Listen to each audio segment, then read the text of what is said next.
India versus Sri Lanka के जो 2 match है वो इंडिया के लिए काफ़ी ज़्यादा इम्पोर्टेंट हो जाते हैं, क्योंकि अगर इंडिया को डब्ल्यूटीसी फाइनल खेलना है तो ये 2 मैच जीतने जीतने ही पड़ेंगे। अगर अगर इनमें से कोई एक भी मैच हारते या सीरीज ही हार जाते फिर तो हमारे लिए बहुत दिक्कत हो जाएगी। और उससे भी अलावा यहाँ पर इंडियन टीम के साथ साथ इंडियन कुछ प्लेयर भी है जिसके लिए भी ये सीरीज इम्पोर्टेंट हो सकती है, क्योंकि उनको भी खेलने का उतना मौका मिला नहीं है। उसकी बात हम वीडियो में आगे भी करेंगे, लेकिन उससे पहले कल जो मैच होने वाला है उसकी पहली मैच की प्लेइंग 11 इंडिया की डिस्कस कर लेते हैं, जहां पर ओपनिंग करते हुए तो हमें सिर्फ यशस्वी जायसवाल और केएल राहुल ही हो गए। उसके अलावा तो शायद ही कोई हो सकता है। नंबर 3 पर तो देवदत्त पडिक्कल आएंगे, नंबर 4 पर शुभमन गिल, नंबर 5 पर ऋषभ पंत, नंबर 6 की जो जगह है वहां पर दो लोग आ सकते हैं, जो कि सरफराज खान और ध्रुव जुरैल, उनमें से कोई एक शायद हमें खेलता हुआ दिख सकता है यहाँ पर। नंबर 7 पर रविंद्र जडेजा, नंबर 8 पर यहाँ पर और एक स्पिनर आएगा जो कि है मानव सुथार, नंबर 9 पर कुलदीप यादव, नंबर 10 पर मोहम्मद सिराज और नंबर 11 पर शायद गुरनूर बरार या प्रसिद्ध कृष्णा में से कोई एक खेलता हुआ दिख सकता है यहाँ पर।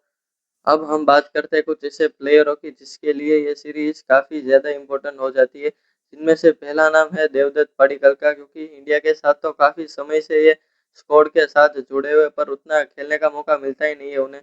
लास्ट जो मैच खेले थे वो तो ऑस्ट्रेलिया में खेले थे, सिर्फ 2 इनिंग खेलने का मौका मिला था, उसमें भी कोई खास प्रदर्शन नहीं आया था। तो अब हम उम्मीद लगा सकते हैं कि जो डोमेस्टिक में करके आए, जो इंडिया की वार्म अप मैच में जो से सेंचुरी मारी थी, 142 रन के करीब कुछ रन बनाए थे, वो अगर इस चार चार इनिंग में भी कहीं अगर मार लेते फिर तो मजा ही आ जाएगा।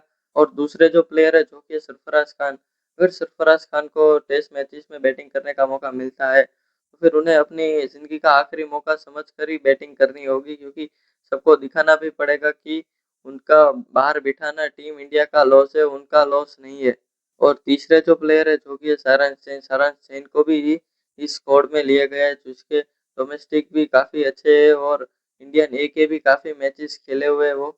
इसी के लिए उन्हें लिया गया इंडियन स्क्वाड में। एक लेफ्ट आर्म स्पिनर है, अच्छी खासी बैटिंग भी कर लेते हैं, ऑलराउंडर का पैकेज भी दे देते हैं, तो वो भी है। और उन्हें अगर खेलने का मौका मिलता है तो फिर वो ऐसे बैकअप के लिए अपने आप को प्रूव कर सकते हैं कि अगर कोई प्लेयर इंजर्ड हुआ तो मैं बैठा हूँ ऐसे बैकअप के लिए। तो उस प्रकार से भी वो अपने आप को प्रूव कर सकते हैं। तो अगर आपको भी ये वीडियो पसंद आई हो तो लाइक करिए, शेयर करिए और चैनल को सब्सक्राइब कर दीजिए, क्योंकि और भी ऐसी वीडियोस आती रहेंगी।